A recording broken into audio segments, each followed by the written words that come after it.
په ورډ کې ټولز کې سپیلنګ څه کار کوي. مثال تاسو یو لکه موږ مخکې چې موږ تاسو ویل سور لاین چې لاندې راشي هغه سپیلنګ غلطي. مثال یو نوم تاسو لیکئ او هغه سپیلنګ باندې نه پوهېږئ. مثال ما ولیکه دا ګوره انټر مې ووهه دلته سور لاین راوسي دا سپیلنګ غلط دی. موږ رایټ کلیک کوو سپیلنګ صحیح کوو. تاسو کولی شئ دلته کلیک وکړئ او ټولز ته راشئ سپیلنګ کلیک کړئ. دا ګورئ دلته بیا یوازې اپل اپلای دا مختلف دغه درکړي چې کوم یو مثلا تاسو لیکل غواړئ. اپل کا اپلای هم لیکه مثلا اپل هم لیکه نو بیا ورته چینج دلته چینج بټن به کلیک کړئ. اګنور معنا بس پرېږده سور لاین ته نه لیکم دا ای پی پی ال دا پرېږده. اډ معنا ډکشنري کې واچوه چې کله زه ای پی پی ال لیکم نو بیا دا سور لاین نه راځي.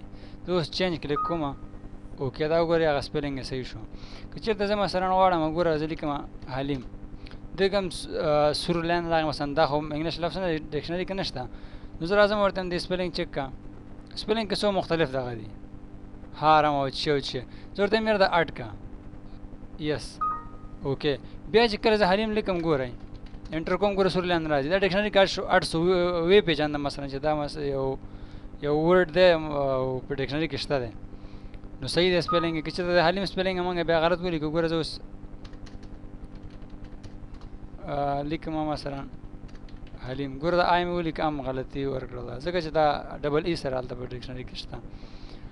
بل دی سپیلنګ کې آټو کورکټ چینج آل خو څومره مثلا تاسو چې حلیم لیکلی هغه ټول به مثلا صحیح شي. کوم یو ځل ته لاندې تاسو کوم نوم ورته انتخاب کړئ مثلا داسې یې کړه حلیم یې کړه ډبل ای سره نو څومره حلیم چې په آی سره لیکل شوي هغه به ډبل ای سره چینج شي یو کلیک سره. آټو کورکټ مثلا موږ یو لیکل کوو اکثره زه لیکم سکول زه اکثره مثلا سکول داسې صحیح نه لیکم داسې لیکم مثال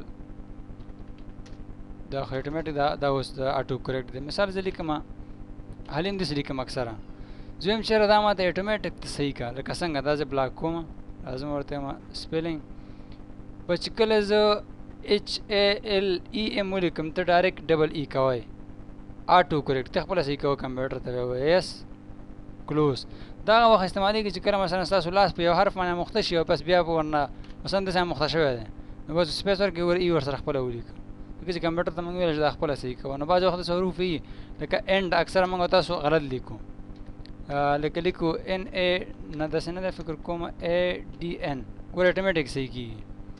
زه ای ډي ان لیکم ګوره سپیس ورکړم اینډ کېږي. دا ولې ځکه دا کمپیوټر ته ورکړی شوي دی چې دا بعض خلک مثلا اکثره دا ګوتې ورسره دغه کېږي نو بعضې خپله د اټومیټیک کمپیوټر کې تیار آټو کورکټ کېږي. بعضې مثلا تاسو مشکل لرئ نو خپله هم کولی شئ چې ورته آټو کورکټ کلیک کړئ چې خپل اټومیټیک کمپیوټر درته لغات صحیح کړي. لینګویج څه کار کوي. سیټ لینګویج کې چېرته مثلا موږ سره مختلف نورې ژبې هغې باندې هم کار کولی شو. مثال سعودي عربیا کومه ژبه مثلا ما سره انسټال ده زه دا اوکې کوم بیا موږ تاسو په عربیک باندې هم کار کولی شو. دې ځای نه مثلا دا لینګویج چینج کېږي ګوره د عربیک ما کلیک کړه دې ځای نه فنټ ورته انتخاب کړي بیا مختلف فنټونه دي ځکه چې انګلیش فنټ خو بیا کار نه کوي عربیک کې. زه راځم مثال دلته یو فنټ ورته انتخاب کوم دا فنټ مې انتخاب کړه. زه مثلا راځم سایز هم زیاتوم زه کې مثلا لیکم چې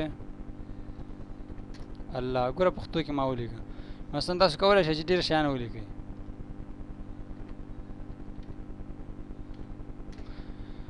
دا دې سره مثلا تاسو کولی شئ لینګویج اډ کړئ لینګویج او ټریجر څه کار کوي. ټریجر د یو حرف معنا درته ښیي ډکشنري غوندې ده.